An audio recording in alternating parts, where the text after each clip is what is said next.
आपके सामने क्वेश्चन आ सकता है, चेक रिसीव हुआ, ठीक है, रिसीव अ चेक, और सेम डे आपने उसको बैंक में जमा करा दिया, ठीक है, चेक रिसीव हुआ है। चेक क्या होता है? मान लो 1000 रुपए रिसीव हुआ है, क्या होता है चेक? चेक मतलब एक तरीके का डॉक्यूमेंट जिससे आपके खाते में पैसे आ जाएंगे बैंक में जाके जब उसको लगाओगे, या फिर आप तुरंत विड्रॉ भी करा सकते हो। गए बैंक, आपने अपना आधार दिखाया, चेक दिखाया, आपको कैश भी दे देगा, दोनों तरीके होते हैं, ठीक है। आप उसको विंडो से पैसे भी ले सकते हो, या फिर आप उसको अपने खाते में भी डलवा सकते हो, ठीक है, ये चेक होता है। तो आपको चेक रिसीव हुआ, और वो चेक रिसीव हुआ, आपने उसको क्या करा, बैंक में डिपॉजिट कर दिया, किस दिन? Same day. पैसे आ रहे हैं किधर साइड? इधर साइड, है ना। मान लो किसी हमें आदमी ने दिया, उसका नाम क्या है? मिस्टर एक्स ने दिया, इधर साइड एंट्री करेंगे, है ना, तारीख डालना, नाम किसका लिखेंगे? टू मिस्टर एक्स, सही है। किस कॉलम में एंट्री करें, कैश में या बैंक में? सीधे सीधे बैंक कॉलम में एंट्री कर देना, कितने रुपए, क्योंकि आपने तुरंत उसको बैंक में डाल दिया। देखो अब दूसरा केस हो सकता है, चेक तो रिसीव हुआ आपको, मिस्टर एक्स ने दिया, लेकिन नो इन्फॉर्मेशन है उसकी कि उसका क्या हुआ। चेक रिसीव हुआ, 500 रुपए का रिसीव हुआ, मिस्टर एक्स ने दिया, चेक रिसीव, लेकिन कोई इन्फॉर्मेशन आगे उसकी भी नहीं बताई, ना ही आगे के क्वेश्चन में कुछ बताया कि इसका आपने क्या किया। तो जब भी चेक रिसीव हो और कोई इन्फॉर्मेशन ना हो, फिर से मान लेना तुमने इसको क्या करा, बैंक में डालोगे, चेक क्या करोगे, फेंक दोगे क्या? बैंक में ही डाल दोगे उसको ले आके, ठीक है। तो कोई इन्फॉर्मेशन ना हो तब भी कहां लिखना है? पैसे आ रहे हैं, plus side, to mister X, और कितने रुपए लिख दे? 500 का है, कोई दिक्कत नहीं आता। थर्ड केस क्या हो सकता है? थर्ड केस जनरेट हो सकता है कि आपको फिर से चेक मिला, 300 रुपए का मिला, मिस्टर एक्स ने दिया, है, लेकिन सेम डे आपने बैंक में नहीं डाला, but not deposited on same day, same day bank में नहीं डाला, 4 दिन बीते, सही है, उसके बाद आपको क्वेश्चन में नजर आया कि ये चेक जो था आपने क्या करा, बैंक में डिपॉजिट कर दिया, इस टाइप का क्वेश्चन है।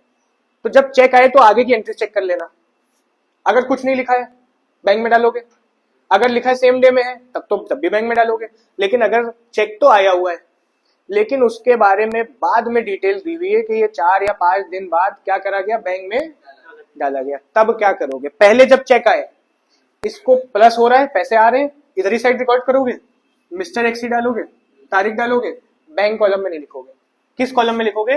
कैश कॉलम में लिखोगे। से 300 का है, आगे इंफॉर्मेशन है ना, तो अभी कहां लिख लोगे? कैश कॉलम में लिख लोगे। इतनी बात समझ में आई? जब तारीख आएगी, 4 दिन बीतेंगे, मान लो ये 1 मार्च का है, तो 4 दिन बीते मतलब 5 मार्च आया, अब इसकी तुम्हें कॉन्ट्रा एंट्री बनानी पड़ेगी। मतलब ये जो पैसे आपने कैश मान लिए, आपने जाके क्या करा, इसको बैंक में जमा करा दिया। कॉन्ट्रा एंट्री बनाओगे, कैसे बनाओगे? बहुत आसान है, हमने डिसाइड करना है क्या क्या होना है। बैंक कॉलम हमारा क्या होना है, कैश कॉलम क्या होना है, माइनस होना है। पहले कॉलम में फिगर डालेंगे, तो बैंक को प्लस करना है, प्लस साइड है, बैंक कॉलम में डालना है, कितने रुपए, तो समझ में आ रहा है। और उधर साइड भी करेंगे, हमें कैश को क्या करना है, माइनस भी करना है, इधर डालेंगे बाय, सॉरी नाम पहले नहीं लिखेंगे, पहले कॉलम यूज करेंगे, कितने रुपए, कैश को 300 से माइनस कर दिया, सही है। अब क्या करें, अब नाम डालो, और नाम कौन से डालेंगे, अपोजिट नाम, मतलब यहाँ बैंक कॉलम यूज करा है, क्या लिख दें, और यहाँ कैश कॉलम यूज करा है, क्या लिख दें, बाय बैंक। जो भी तारीख है डाल देना, 5 मार्च थी, यहाँ पे भी क्या डाल देंगे, 5 मार्च, और लेफ्ट में क्या लिख देंगे। ये केस रहेगा जब ये थर्ड केस बनेगा। पहले 2 केस तो आसान है, और तीसरा केस आएगा तो ये काम करना होगा। मान लो तुम्हारे पास एक चेक रिसीव हुआ, मिस्टर एक्स ने दिया था, चेक रिसीव हुआ है, 500 रुपए का है, कितने रुपए का, 500 रुपीज का चेक आपको रिसीव हुआ। आगे इंफॉर्मेशन नहीं थी, कुछ दिनों बाद इंफॉर्मेशन मिली, 3 डेज के बाद,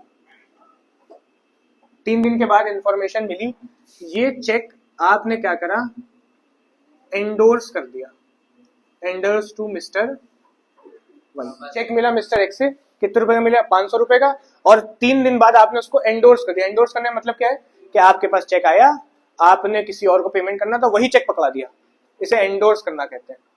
इतनी बात समझ में आ रही है? क्या एंट्री पास करोगे? पहले तो जब चेक आया, आगे इंफॉर्मेशन है, अब इसको कहाँ लिखेंगे, कैश कॉलम में लिखेंगे। पैसे तो आ रहे हैं, प्लस साइड लिखोगे पर किस कॉलम को यूज करोगे, कैश कॉलम यूज करो। अब यहाँ लिखोगे टू मिस्टर एक्स, कितने रुपए लिखें, कितने रुपए, 500 का चेक है, किस कॉलम में लिखें, सही है, तारीख डाल दिएगा।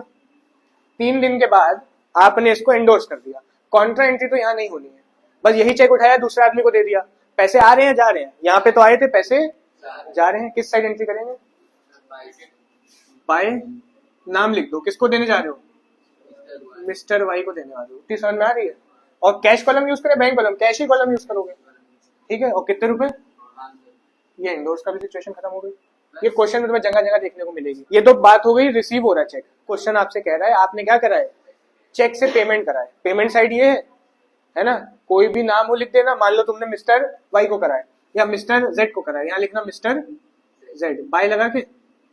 कैश कॉलम यूज करोगे, बैंक कॉलम यूज करोगे, कुछ मत देखना, चेक दिया है कौन सा कॉलम यूज कर लेना, बैंक कॉलम, सेफ आ जाएगा। अगर दिया है हमने, आया नहीं है, आपने क्या करा है, हमने दिया है उल्टा लिख के, हमने पेमेंट करा है अपने चेक से, तो हम जब देते हैं तो उसको कहाँ लिख देते हैं, बैंक में लिख देते हैं, तब कुछ आगे ना इन्फॉर्मेशन कुछ नहीं, बस सीधे कहाँ डाल देना, बैंक में। एक सिचुएशन और, अब कभी आपका ये चेक आया था, ठीक है, आपने सेम डे बैंक में डाल दिया, चेक आया सेम डे क्या करा, बैंक में डाल दिया।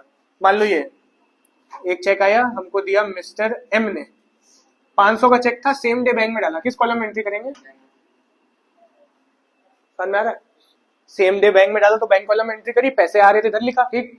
आगे इन्फॉर्मेशन मिली 4 दिन बाद, डिसऑनर हो गया, क्या हो गया, डिसऑनर का मतलब क्या होगा, बाउंस हो गया। आपने बैंक में लगाया था, पैसे खाते में आते जब जब उसके खाते में होते, उसके खाते में पैसे नहीं थे, आपका चेक बाउंस वापस आ गया, मतलब चेक बैंक ने लौटाया, कह रहे इससे पैसे नहीं आ पाए। तो जब तुम्हारे पास चेक आया था, तुमने बिना सोचे क्या कर लिया था, बैंक कॉलम प्लस कर दिया था। अब क्या हुआ, बैंक कॉलम प्लस नहीं हुआ, तो क्या करें, वापस से इसको माइनस कर दिया जाए, सही है। और माइनस कैसे होगा, ये प्लस साइड है तो ये क्या है, माइनस साइड, तो डिसऑनर के केस में इधर एंट्री कर देना और लिख देना नाम जिसने दिया था, किसने दिया था, बाय मिस्टर एम, और कैश कॉलम में लिखे, बैंक कॉलम में लिखे, किसको माइनस करना है, बैंक कॉलम को माइनस करना है, बैंक कॉलम में कितने रुपए, ये डिसऑनर का केस है आपका, ठीक।